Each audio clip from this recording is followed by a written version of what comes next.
안녕하세요. 사연을 시작하기에 앞서 구독과 좋아요 부탁드려요. 감사합니다. 사연 시작해 볼게요.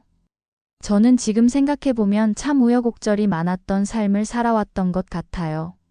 36살이라는 나이에 첫 결혼을 했으니까요. 주변에서는 늦은 결혼이라고 했지만 저는 운명처럼 느껴지는 사람을 만났다고 생각했어요. 그 사람이 바로 제 남편이었죠. 남편과 처음 만났을 때 그는 저에게 솔직하게 말했어요. 자신에게는 7살 된 딸이 있다고요. 전 아내와 이혼 후 혼자 키우고 있다고 했죠. 처음엔 조금 당황스러웠어요. 결혼과 동시에 엄마가 되어야 한다는 것이 쉽지 않게 느껴졌거든요. 하지만 남편의 진실한 마음과 그 아이에 대한 애정을 보면서 저도 마음을 열게 되었어요. 결혼식 날 작은 웨딩홀에서 가족들과 친구들이 모인 가운데 서약을 했어요. 그런데 그날 가장 기억에 남는 건 하얀 드레스를 입고 꽃다발을 든 그 아이가 저를 조심스럽게 바라보던 눈빛을 지금도 잊을 수 없어요. 그때 저는 마음속으로 다짐했어요. 이 아이를 내 친딸처럼 사랑하겠다고요. 신혼 초기는 정말 힘들었어요. 아이는 당연히 낯선 저를 경계했고 밤마다 친엄마를 찾으며 울곤 했어요. 그럴 때마다 저는 아이 곁에 앉아서 따뜻한 우유를 주고 책을 읽어주며 재웠어요. 처음엔 저를 밀어내던 아이가 조금씩 마음을 열기 시작했어요. 엄마, 내일 학교에서 운동회가 있어요. 아이가 처음으로 저를 엄마라고 부른 날을 지금도 선명하게 기억해요. 그때 얼마나 기뻤는지 몰라요. 화장실에 들어가서 펑펑 울었어요. 기쁨의 눈물이었죠. 아이와 함께 보낸 시간들이 하나하나 소중한 추억이 되었어요. 매일 아침 도시락을 싸주고 학교 앞에서 기다리며 함께 집으로 돌아오는 길. 숙제를 봐주고 아프면 밤새 간병하고 생일날엔 케이크를 만들어주고요. 그 모든 것들이 저에게는 행복 그 자체였어요. 아이가 8살이 되던 해 저는 임신 소식을 들었어요. 남편과 저는 정말 기뻤지만 가장 걱정되는 건 첫째 아이의 반응이었어요. 혹시 질투하지 않을까, 서운해하지 않을까 걱정했거든요. 엄마, 동생이 생기는 거예요? 아이에게 임신 소식을 전했을 때 아이의 첫 반응은 놀라움이었어요. 그리고 곧이어 환한 미소를 지으며 제 배에 손을 올렸어요. 동생아, 나는 내 언니야. 잘 부탁해. 그 순간 저는 이 아이가 정말 천사구나 싶었어요. 질투나 서운함 대신 동생을 맞이하는 기쁨을 보여주었거든요. 둘째가 태어났을 때 첫째는 정말 좋은 언니가 되어주었어요. 기저귀를 가려고 하면 기저귀를 가져다 주고 동생이 울면 장난감으로 달래주고 제가 잠시 자리를 비울 때면 동생 곁에서 지켜보아 주었어요. 나이 차이가 나는 자매였지만 정말 사이좋게 지냈어요. 그렇게 행복한 시간들이 흘러갔어요. 첫째는 착실하게 자라서 공부도 잘하고 둘째도 건강하게 자라주었어요. 저는 정말 세상에서 가장 행복한 엄마라고 생각했어요. 남편도 가정적이고 다정했고 우리 가족은 누가 봐도 화목한 가정이었어요. 첫째가 고등학교 3학년이 되던 해였어요. 대학 입시를 앞두고 있던 시기였죠. 저는 그때부터 눈이 조금씩 이상해지기 시작했어요. 처음엔 단순히 피로 때문이라고 생각했어요. 육아와 살림에 지쳐서 그런가 보다 했죠. 하지만 시간이 갈수록 증상이 심해졌어요. 글자가 흐릿하게 보이고 계단을 내려갈 때 깊이를 제대로 인식하지 못해서 넘어지기도 했어요. 남편과 함께 병원에 갔을 때 의사 선생님은 심각한 표정으로 말씀하셨어요. 시신경에 문제가 있어 보입니다. 정확한 진단을 위해 더 정밀한 검사가 필요해요. 그때부터 병원 다니는 일이 일상이 되었어요. 여러 검사를 받고 여러 의사를 만나고 치료를 받았지만 시력은 계속 나빠졌어요. 완전히 실명하지는 않았지만 일상생활에 큰 지장을 줄 정도로 시력이 떨어졌어요. 남편은 처음엔 저를 다정하게 돌봐주었어요. 병원에 함께 가주고 집안일을 도와주고 제가 넘어지지 않도록 항상 조심시켜 주었죠. 하지만 시간이 지나면서 남편의 태도가 조금씩 변하기 시작했어요. 그 후로 남편은 집에 늦게 들어오기 시작했어요. 술 냄새를 풍기며 들어와서는 저와 눈도 마주치지 않으려고 했어요. 저는 눈치채고 있었어요. 남편에게 다른 여자가 생겼다는 것을요. 첫째가 대학에 합격했다는 소식을 들었을 때 저는 정말 기뻤어요. 그 아이가 그동안 얼마나 열심히 공부했는지 알고 있었거든요. 동생을 돌보면서도 저를 도와주면서도 자신의 꿈을 포기하지 않았던 그 아이가 정말 자랑스러웠어요. 엄마, 대학 합격했어요. 그날 저는 아이를 꼭 안아주며 축하해 주었어요. 비록 제 눈으로는 아이의 환한 미소를 제대로 볼 수 없었지만 아이의 기쁨이 저에게도 전해졌어요. 하지만 그 기쁨도 잠시였어요. 며칠 후 남편이 저에게 이혼을 하자고 했거든요. 이제 그만 끝내자. 이렇게 사는 게 너한테도 나한테도 좋지 않아. 남편의 차가운 목소리를 들으면서 저는 온 세상이 무너지는 것 같았어요. 그동안 저를 지탱해주던 모든 것들이 한순간에 사라지는 것 같았어요.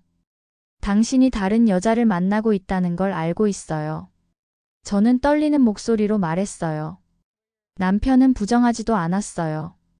그날부터 저는 정말 힘든 시간을 보냈어요. 남편은 집에 들어오지 않았고 저는 둘째와 단둘이 남겨졌어요. 첫째는 대학 준비로 바쁘다는 핑계로 집을 비우는 일이 많았어요. 나중에 알고 보니 아이도 아빠의 바람을 알고 있었던 거예요. 저에게 상처를 주지 않기 위해 아무 말도 하지 않았던 거죠. 이혼 절차가 진행되는 동안 저는 정말 많은 것을 잃었어요. 첫째 아이에 대한 양육권은 친아빠인 남편에게 있었지만 아이는 저와 함께 살겠다고 했어요. 엄마, 저는 엄마와 함께 살 거예요. 아빠는 엄마도 저도 다 배신했어요. 그때 첫째의 말을 들으면서 저는 이 아이가 얼마나 큰 상처를 받았는지 느낄 수 있었어요. 자신의 친아빠가 저를 버리는 것을 보면서 아이도 큰 실망을 했을 거예요.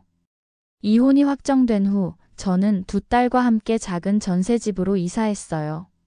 시력이 좋지 않은 상태에서 새로운 환경에 적응하는 것은 정말 어려웠어요. 집 구조를 익히는 것부터 시작해서 가구 배치, 생활용품 위치까지 모든 것을 다시 외워야 했어요. 경제적으로도 어려웠어요. 남편으로부터 받는 양육비와 제가 할 수 있는 일로 벌어들이는 돈으로는 생활이 빠듯했어요. 하지만 저는 포기하지 않았어요. 아이들을 위해서라도 견뎌내야 했거든요. 그런데 시간이 지나면서 저는 점점 우울해지기 시작했어요. 앞이 잘 보이지 않는 상황에서 혼자 두 아이를 키워야 한다는 부담감, 경제적인 어려움, 그리고 배신당했다는 상처가 저를 짓눌렀어요. 특히 밤이 되면 더 힘들었어요. 아이들이 잠든 후 혼자 있는 시간이 길어지면 온갖 부정적인 생각들이 머릿속을 맴돌았어요. 이렇게 살아서 뭐 하나 아이들에게 짐만 되는 건 아닐까? 차라리 없는 게 나을 수도 있겠다는 생각까지 들었어요. 어느 날 정말 견딜 수 없을 정도로 힘든 하루를 보낸 후였어요. 아침부터 저녁까지 계속 울었던 것 같아요. 둘째가 학교에서 돌아온 후에도 제 마음을 추스르지 못했어요. 그날 밤 둘째를 재운 후 지팡이를 챙겨 저는 집을 나섰어요. 정확히 어디로 가려는 건지도 모르고 그냥 걷기만 했어요. 발걸음이 자연스럽게 큰 도로 쪽으로 향했어요. 차들이 쌩쌩 지나가는 소리가 들렸어요.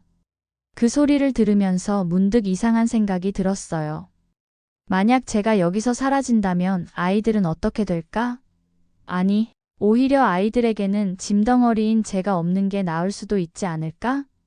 그런 생각들이 꼬리를 물고 이어지면서 저는 점점 더 위험한 쪽으로 마음이 기울어졌어요.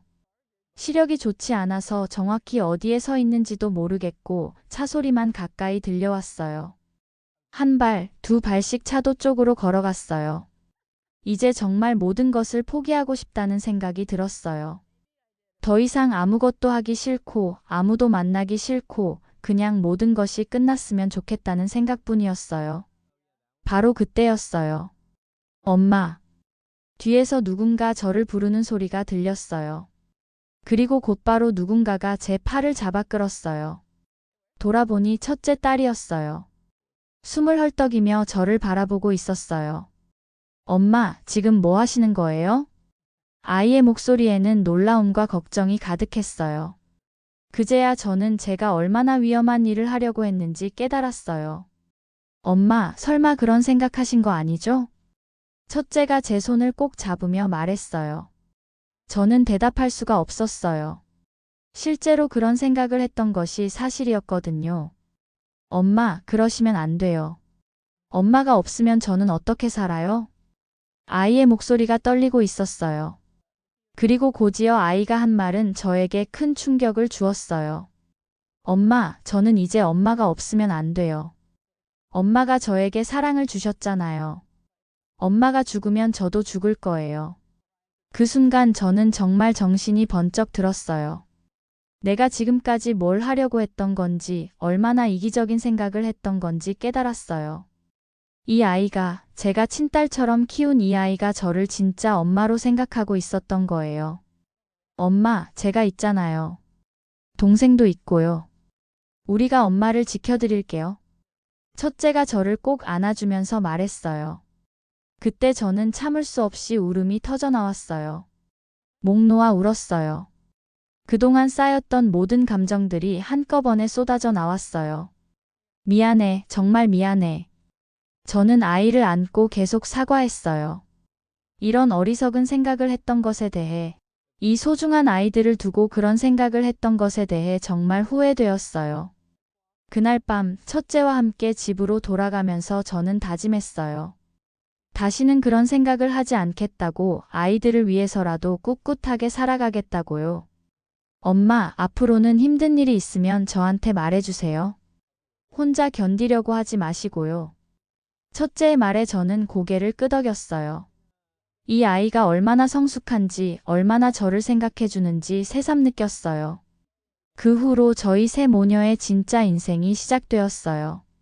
물론 여전히 어려운 일들이 많았어요. 경제적으로도 빠듯했고, 제 시력 때문에 불편한 것들도 많았어요. 하지만 저는 더 이상 혼자가 아니었어요. 저에게는 두 딸이 있었고, 그 아이들이 저를 필요로 하고 있었어요. 첫째는 대학에 진학한 후에도 아르바이트를 하면서 생활비를 벌어오기도 했고, 둘째 숙제도 봐주고 저를 도와주었어요. 엄마, 제가 졸업하고 취직하면 더 좋은 집으로 이사 가요. 첫째가 그런 말을 할 때마다 저는 이 아이가 얼마나 든든한지 느꼈어요. 친딸이 아니었지만 친딸보다 더 친딸 같았어요. 둘째도 언니를 보고 배워서인지 정말 착하게 자라주었어요. 제가 시력이 좋지 않다는 것을 알고 있어서 항상 조심스럽게 저를 도와주었어요. 남편과 이혼한 지 3년이 지났을 때 저는 우연히 남편의 소식을 들었어요. 그와 함께 살던 여자와도 헤어졌다고 하더라고요. 그리고 지금은 혼자 살고 있다고 했어요. 처음 그 소식을 들었을 때는 복잡한 감정이 들었어요.